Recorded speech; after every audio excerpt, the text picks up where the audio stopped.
primordial forms, when you are identified with every thought that comes into your head, and of course there's never an end to it, because the next thought comes immediately afterwards. It's a string.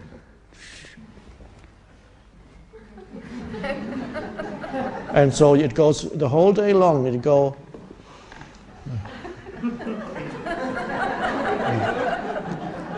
And occasionally you get the little glimpses that keep you sane, so that you can still survive here.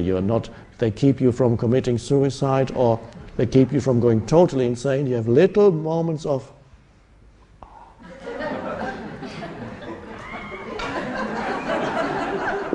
and they may be short, but they keep you alive. There is a little bit of joy seeping through from the depths of your being, through the layers, the heavy layers of mind. There's a little crack appears here and there. If it didn't, you would be totally lost in here, and you certainly wouldn't be sitting here. And so occasionally there's moments, it may be when there's sudden beauty and it's overwhelming, or a moment of danger that wakes you up out of the continuous voice in the head. Oh. And suddenly there's more intense aliveness, beingness, presence. And then thought comes back.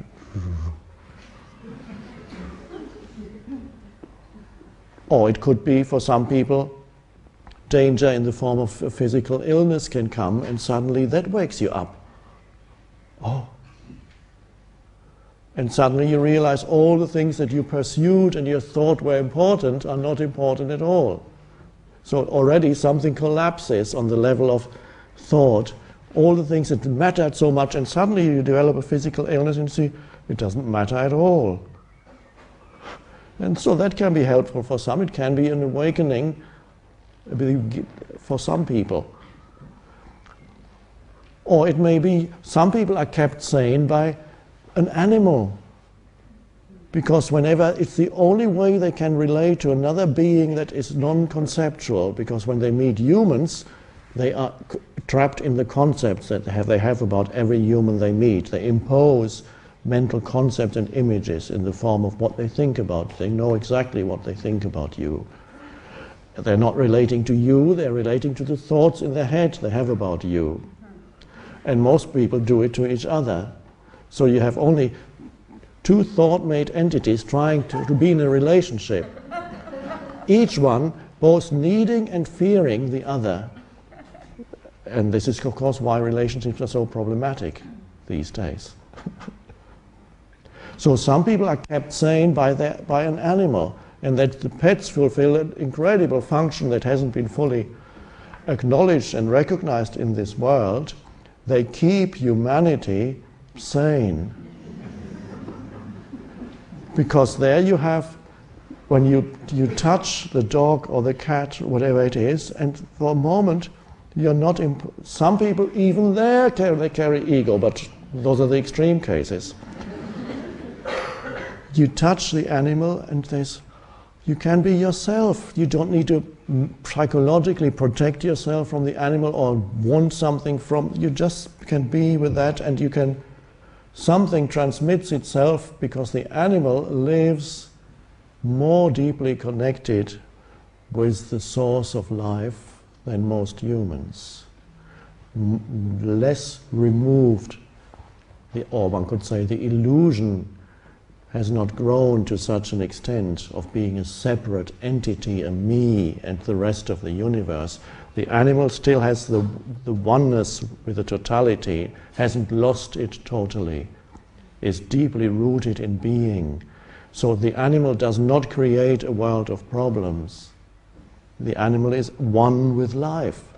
And humans have separated themselves from life. They have a conceptual image. This is me, and there's the rest of the world. There's a barrier. And there's the other human being. A dreadful concept, other.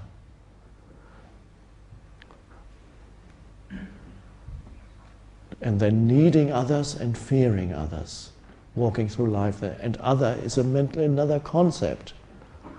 So the egoic self, the stronger you are trapped in the egoic sense of self, the more you will emphasize the otherness of others.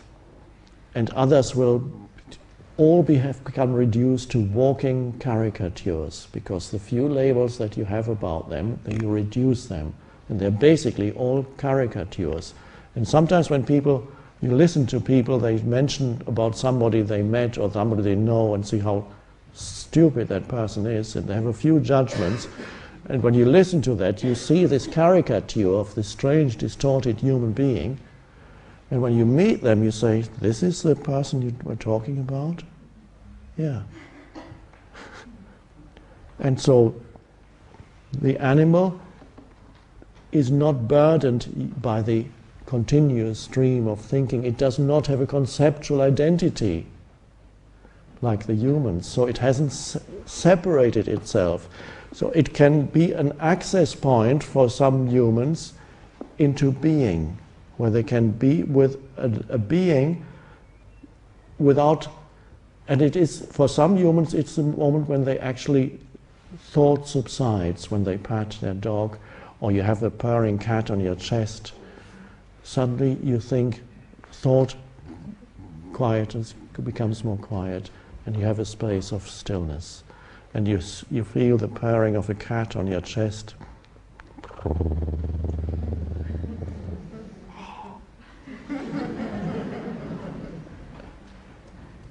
Or simply to watch an animal can be, if you can truly watch, it can take you out of your mind and you become present, because the animal is present.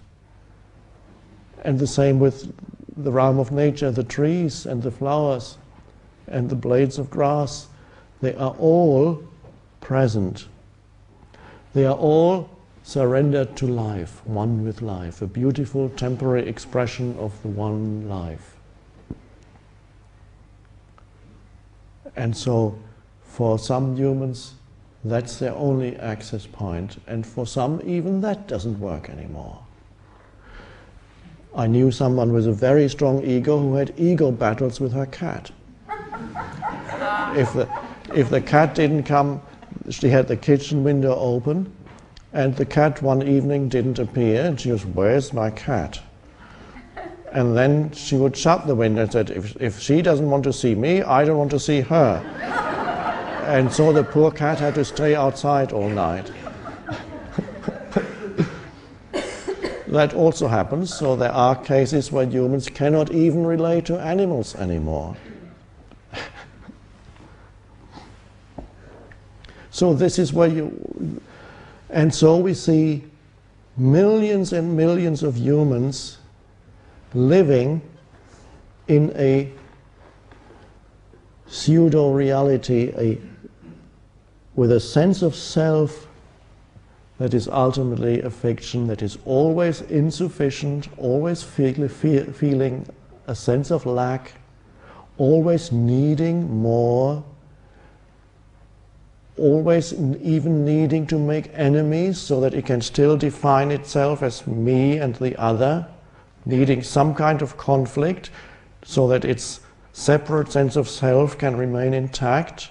What can I be in conflict with today? What can I complain about now so that I can feel a little bit more myself? Ah, there it is.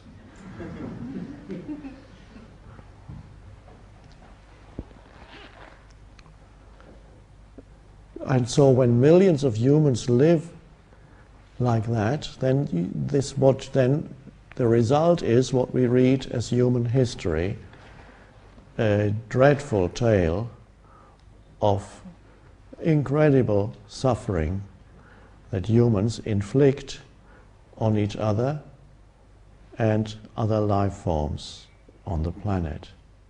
Incredible suffering. And so the same you see on television tonight. When you switch on the news, you will see just how mad the collective consciousness is of humanity in its present evolutionary stage. And yet, here we are. here we are, and we recognize that all that is a form of, one could say, collective mental that humanity is suffering from. And so one could say, well, how can God allow a whole species to become mentally ill? I heard that question somewhere in somebody's mind. And of course you can ask the same question on a personal level. Does God allow me to be ill? How dare he, she, it, to allow me to be ill, to suffer?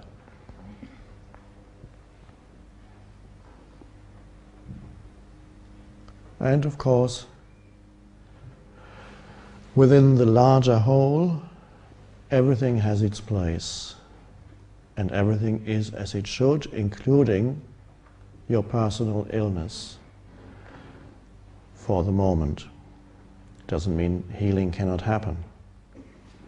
But there are many humans here who were brought here, who would not be here if they had not suffered some kind of dysfunction in their lives. Physical illness perhaps, or some great loss.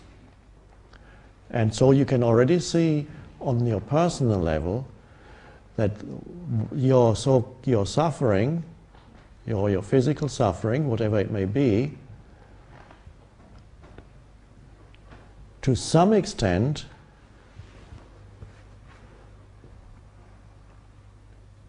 began to dissolve the egoic structures in your mind. It started to shake it loose so that something else could come through. And you suddenly found yourself becoming interested in the present moment. And then you end up here. And no matter what your story is, and some of you may feel that it was all one big mistake, the story of me was all one big mistake. You are here now. And that's an amazing thing to be here now and see that was the story. And the outcome of all that big mistake was that now you are stepping out of it and you realize it as, yes, on the level of form, this is how my life unfolded. And now let me speak personally for one moment.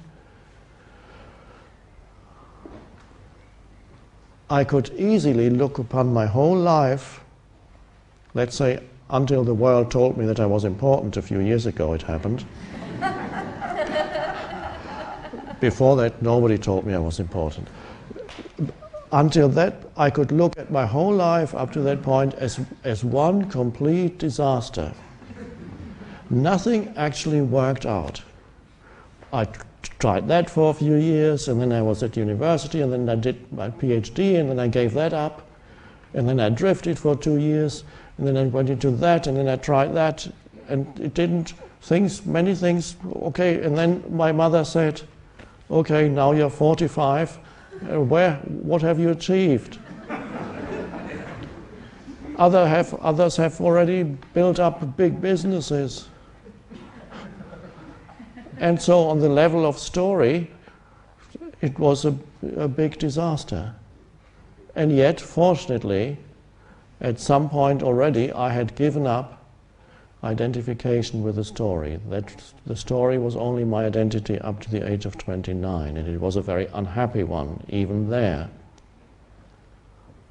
Even when that was my relatively successful. The only worldly success I had was I did well at university up to before I became a graduate student.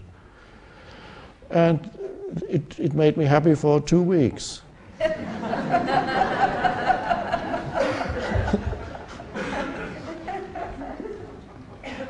And so isn't it strange that a failed story can produce the flower of consciousness? And perhaps